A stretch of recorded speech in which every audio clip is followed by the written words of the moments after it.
Hello friends, આજે હું તમારી સાથે શેર કરીશ એવી મીઠાઈ કે જે માત્ર 2 વસ્તુથી બની જાય છે અને બને છે ખૂબ જ ટેસ્ટી। તો ચાલો રેસીપી શરૂ કરીએ। તો સૌથી પહેલાં અહીંયા મેં 2 ચમચી ઘી લીધું છે। ત્યારબાદ અહીંયા મેં અડધી વાટકી જાડો રવો આવે છે એ લીધો છે। અહીંયા મીઠાઈ બનાવવા માટે આપણે ફેન્ટા સોડાનો ઉપયોગ કરીશું। તો રેસીપી છેલ્લે સુધી જોજો તો તમારી મીઠાઈ પણ પરફેક્ટ જ બનશે। તો આ રીતે આપણે રવાને શેકી લેવાનું છે।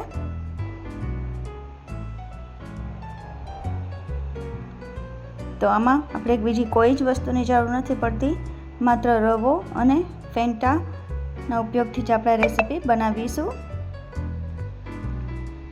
તો પણ આપણી મીઠાઈ એકદમ ટેસ્ટી અને સ્વાદિષ્ટ બનશે। હવે અડધી વાટકી રવા સામે અહીંયા મેં 1.5 વાટકી ફેન્ટા લીધી છે, એ રવાની અંદર ઉમેરી દઈએ। રવો શેકાઈ ગયો છે સરસ, અને આ રીતે આપણે બંને વસ્તુઓને સતત હલાવતા રહીએ જ્યાં સુધી સોડા એકદમ સુકાઈ ના જાય, એટલે કે સોડા એકદમ શોષાઈ જાય ત્યાં સુધી। અને હવે અહીંયા સોડા એકદમ સરસ શોષાઈ ગઈ છે, એની અંદર અડધી વાટકી ખાંડ ઉમેરી દઈએ અને એને પણ સતત હલાવતા રહીએ। આ રીતે બધી ખાંડ ઓગળી જાય ત્યાં સુધી આપણે આને હલાવવાનું છે।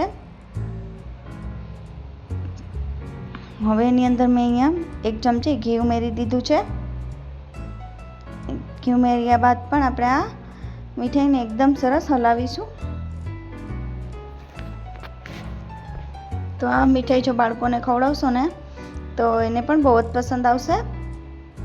પણ આ મીઠાઈ તમારે વીકમાં 1 વખત કેવી રીતે જ ખાવાની, બહુ આ રોજ રોજ ના ખાઈ શકાય, કારણ કે આની અંદર આપણે ફેન્ટા સોડાનો ઉપયોગ કર્યો છે।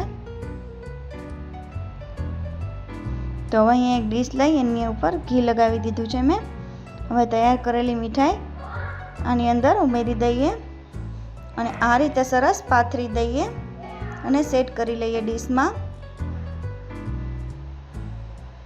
જો એકદમ આ રીતે, અને ત્યારબાદ તેની ઉપર થોડા ડ્રાયફ્રૂટ ઉમેરી દઈએ।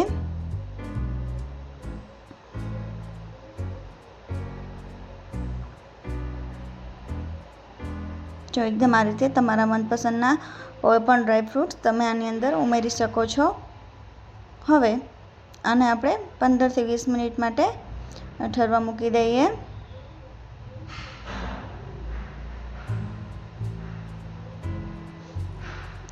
આની અંદર બીજી કોઈ જ વસ્તુનો ઉપયોગ આપણે નથી કર્યો। તો હવે એકદમ સરસ ઠરી ગઈ છે અને સેટ થઈ ગઈ છે। તો આપણે આ મીઠાઈને ચેક્સમાં કટિંગ કરી લઈએ।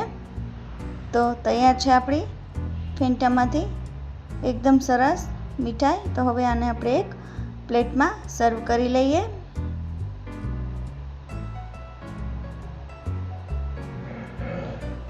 તો તમે જોઈ